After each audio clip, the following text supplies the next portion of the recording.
बच्चों, तुम सच्चरित्र सिर्फ सामने रख कर मेरे दर्शन कर रहे हो, वो भी इस वक्त के लिए काफ़ी है, क्योंकि मैं जानता हूँ कैसी परिस्थिति है तुम्हारी।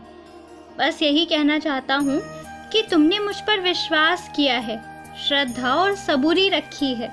मैं तुम्हारा साथ कभी नहीं छोड़ूंगा। और अब मैं पाठ नहीं करवाता, क्योंकि तुमसे जितना करवाना था करवा लिया। अब तो तुम सुख देखोगे। अच्छे दिन और अच्छा समय आ रहा है। मेरा आशीर्वाद है, तुम सदैव खुश रहोगे और निश्चिंत हो जाओ।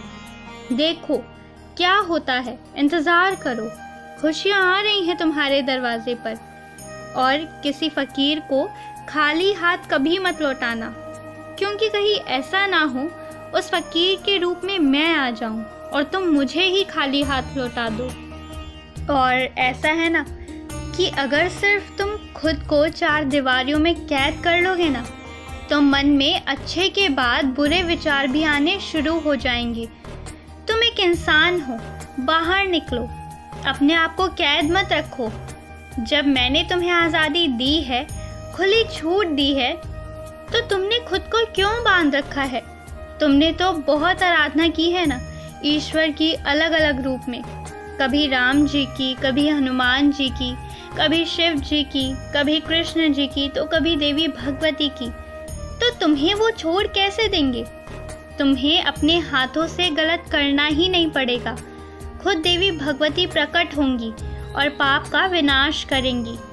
तुम बैठो और देखते जाओ। तुम्हारी इज्जत डूबी नहीं है। जिसने तुम्हारे साथ गलत किया है ना, देखना वो खुद आएंगे और तुमसे माफ़ी मांगेंगे। तुम्हें नए नए लोगों से मिलने का बहुत शौक है, मिलते हो। यदि वो अच्छे से बात करते हैं तो तुम प्रभावित भी हो जाते हो, लेकिन सावधान भी रहना, उसमें से वफादार लोग कम ही रहते हैं। अपनी ज़िंदगी की निजी बातें, खासकर परेशानियां, तो किसी को मत बताना। और मैं वादा करता हूँ तुमसे कि जिस दिन तुम्हें कोई ख्याल नहीं होगा, जिस दिन तुम्हारे मन में कोई विचार भी नहीं होंगे, उस दिन तुम्हें मेरे दर्शन मिलेंगे। और इससे पहले भी तुमने मुझसे कुछ इशारे मांगे थे और मैं वहाँ प्रकट होकर तुम्हें इशारे दे भी दिए थे, लेकिन फिर वही बात है, तुम्हें ऐसा लगा कि शायद वो तुम्हारे बाबा थे या नहीं थे।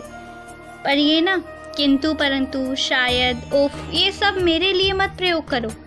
अब जब मेरे ऊपर तुम्हारी इतनी श्रद्धा है तो सिर्फ विश्वास होना चाहिए, सवाल नहीं। और जब तुम बड़ी बड़ी आंधियों से निकल गए हो, कैसे निकले ये तुम्हें नहीं पता, पर निकल तो गए ना, बस एक पल में। तो इस वक्त भी जो ये तूफान चल रहा है ना, वो भी शांत हो जाएगा। बहुत जल्दी तुम्हें कुछ नई जिम्मेदारियाँ, कुछ नया काम मिलेगा, तुम्हारी पसंद का, तुम्हारे शौक का। तुम्हारे मन से उसे करना तुम। और जिन लोगों से तुम्हें दुख पहुंचता है ना, उनसे बातें मत करना, जो सिर्फ अपनी बुरी बातें, दुख तकलीफ बता के चले जाते हैं। उन लोगों से अब मतलब मत रखना। जो सच में प्यार करते हैं ना, बस उन लोगों के साथ रहो, खुश रहो, मुस्कुराते रहो।